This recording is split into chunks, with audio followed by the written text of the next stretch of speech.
What is up, everybody? Welcome back to 9 to 5 Gamers, and today is Top 10 Tuesday. And so today we're going to do a list of games that are leaving my collection. I got a lot of games coming in, including games from companies that they've sent me. I've got Ivy Studios just sent me a whole bunch of games, which is awesome. I've been playing through those and trying to get my opinions for them so I can do my reviews of those games. I've also got a couple of other games that have been coming in. I got the Dark Souls board game, the Sunless City core set, and a couple of other things that are coming in. So plus Kickstarters, all sorts of stuff.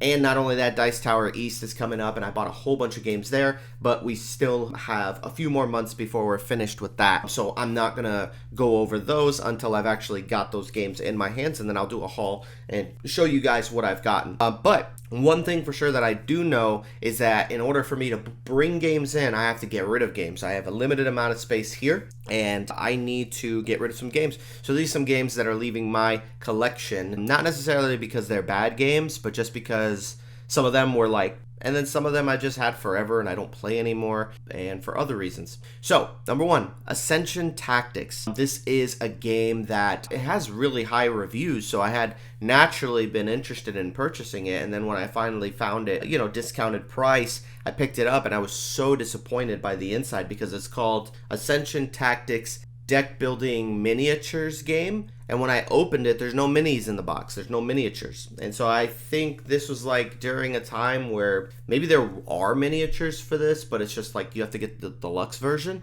But I just don't understand why it says miniatures on the box, because everything is just a cardboard on a standee. I guess that qualifies as a miniature. Super let down. Wanted to play it just to see if it was good, but it's not. I have not gotten it to the table, and it's just been sitting there collecting dust, so you're gone. Next, we have Dungeons, Dice, and Danger. This is actually a really good game. I actually enjoy playing this. This is a roll and write game from Richard Garfield, the maker of Magic the Gathering, and he did a couple of other games, including King of Tokyo and some other ones. But this one was really interesting, and it's a dungeon crawling, it's a dice game, but it's also a roll and write. So I thought it was pretty interesting. I enjoyed playing it with my wife. I think we played like all the different maps, but honestly, I'm just like, you know what? Honestly, I can give this out to somebody else and let somebody else have their fun with it. I know there are people that really, really enjoy roll and writes. I enjoy them, but there's a specific type that I like. Matt Riddle line of games have been pretty good, and I just got the New Orleans one, I forget what that one's called, French Quarter. And so I love Matt Riddle's versions of these roll and write games. I just think they're a lot of fun. So I'm gonna go ahead and hand this off to somebody else, but it's a great game. Next one, Fossil Canyon. I picked this up because it was on the cheaper end, and I was like, I think this is a cool game. And I played it, it's like set collection, but it's got an interesting mechanic where you can kind of take cards from other people's tableaus and stuff like that. And you get these little wooden pieces that you put out. I think that's like the deluxe version of the game, but it's a really fun game. It's a great drafting, great set collection, but I don't foresee anybody wanting to play this game with me other than, me and like my nephew maybe, but we really love dinosaurs, and so I love dinosaur themed games. But this one is just okay. It's not necessarily anything to write home about, so that one's going to leave my collection. Another one leaving my collection, Hand to Hand Wombat. I always kind of hold on to this game because when I do like little, not conventions, but when I do like board game meetups, or if we do any kind of events and stuff like that, the church I go to, we do a lot of like board game events, or at least I'm trying to do that more often with my church. And so we do a board game group right now. I like having Hand to Hand Wombat but not for the right reasons, not because it's a really good game and people enjoy playing it, but it's a game that I feel like kids like to play, like little kids. And so what it is just stacking up these blocks. There's a bluffing mechanic to it, but obviously I don't teach that whenever we play, but a lot of kids are interested in playing it just because it's stacking blocks up. But if that's the case, it's like,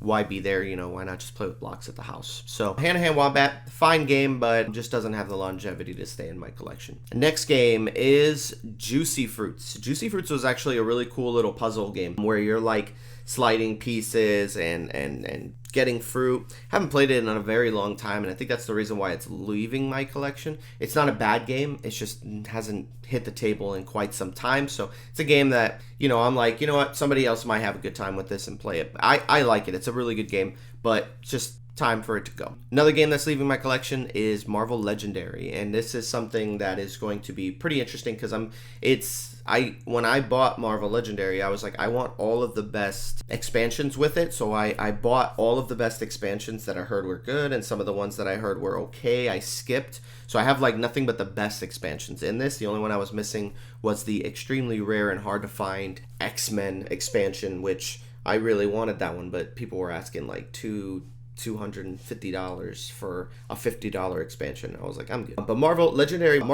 is really, really good. It's a game that I love playing, but luckily for me, I have a friend, David, who has the entire not the entire collection, but he's got Marvel Legendary. So if I want to play it, I'll just go to his house. And honestly, he's the only person I'd play it with because my wife hates every Marvel game that I own. So Marvel Legendary has got to go. Also, another game leaving my collection. This one kind of hurts because I really love this game, and it's not a game that I really wanted to get rid of, but when I think of the longevity of this channel and what I'm planning to do in the future, because I really want to do like more like conventions and things like that, and do local conventions here in my city in Orlando. I really want to keep this, but I need to get rid of it, and that's Marvel Champions. And it's tough too because this game is literally $1,000 worth of content. It is the core box and every expansion that's even come out from there. I know that there are 2 of them that are out of print, which was the Captain America set and the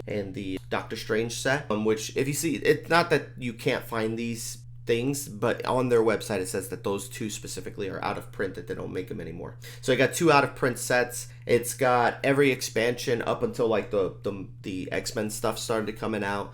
And not to mention that this collection was so huge, I had to put it in these 2 cardboard boxes to store it in. I got all the Tesseract dividers, and every single card was sleeved in Dragon Shields. So like this collection is ridiculous. Like I don't want to get rid of it. I've spent way too much money on it, but I don't play it anymore. It has suffered from bloat, where they've just added way too much content to it. I still think that it's a good system, but there's so many keywords. It's like literally playing not like Gloomhaven. I think even Gloomhaven might be simpler at this point because of all the keywords that exist in this game and all the stuff you'd have to learn just in order to understand how to play the game. It's quite difficult to get into.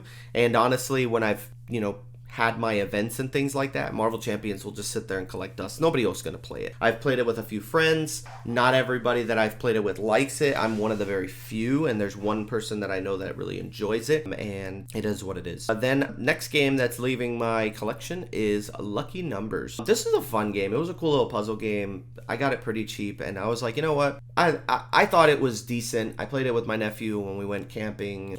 We went like on like an RV trip, and it was really fun. So I brought a whole bunch of games just to kind of knock them off my shelf of shame, and this was one of them. It was okay. It's not the best game ever. It's a cool little party game, but it's not, anything crazy. So definitely going to leave my collection. Just doesn't meet my standard. Another game that's leaving my collection is going to be Red Cathedral. Red Cathedral is a Devir game, which Devir games I like their games. This happens to be one that I did not enjoy my time with. I think that the reason why was because when I first had learned it was like late at night. We were learning as we were playing because I think the people that taught it to me forgot how to play it, so they were trying to like learn the rules. I thought it was good. It's not a bad game, but it's just not a game that I'm gonna want to play often. It has one of those things where it's like, man, I don't really want to explain this to anybody. I don't think it's a very complicated game, but the way that when I first learned it, I was like, man, I could see myself having issues explaining how everything works with the rondelle and stuff like that. But it's a cool game, but not for me. I'll probably end up getting rid of that one. The other one is Role Player, not Role Player Adventures. I really want that game, but that game is almost impossible to find. I haven't been able to find a copy of that.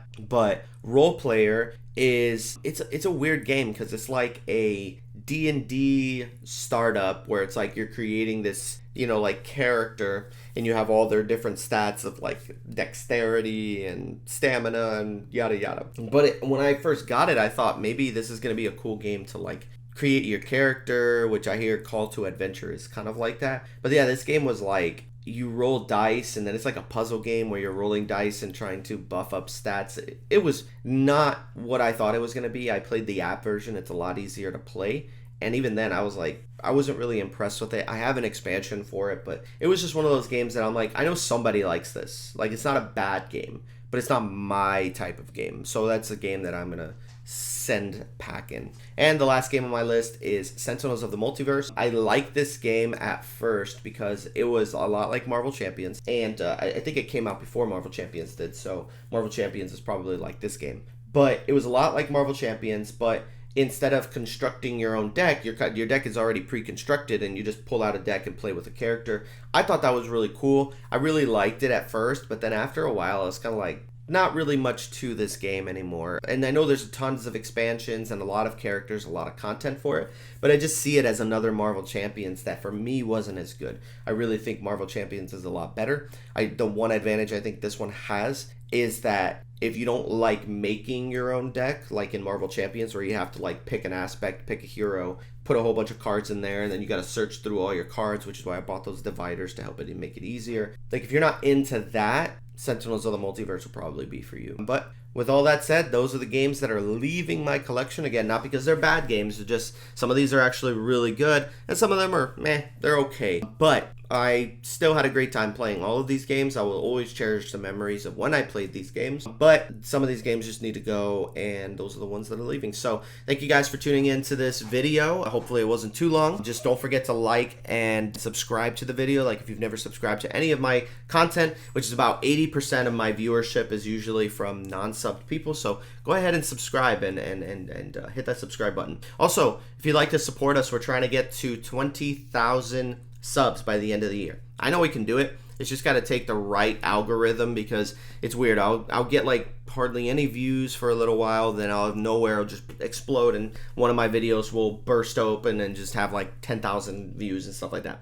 So that's great, and we want the channel to continue to grow. I'm trying to hit 20,000, so the best way to do that is just hit that subscribe button. It helps out a lot. Like the video, it helps a lot with the algorithm and getting these videos out to more people. And also, if you want to support the channel financially, you can do that as well. We have memberships as low as $1, and I do exclusive content over there as well as early release for all my videos, so you can watch Top 10 Tuesdays on Mondays or early Tuesdays and other stuff like that. Really excited for where this channel is headed, so please be a part of it. And if you want to become a member, as I said, 99 cents, but if you feel like you can give a little more than that, there's also like the $3, the $5, the $10 level. But if you want only for $1, go ahead and become a member of the channel. Anyway, thank you guys so much for tuning into this video, for subscribing. Let me know in the comment sections what games have left your collection, and I know there's going to be people out there like, oh, games don't leave my collection. Well, you know what? We don't all have mansions, all right, that have 17 calyxes in it, all right? I don't have that type of space, so don't throw it in my face that you can't.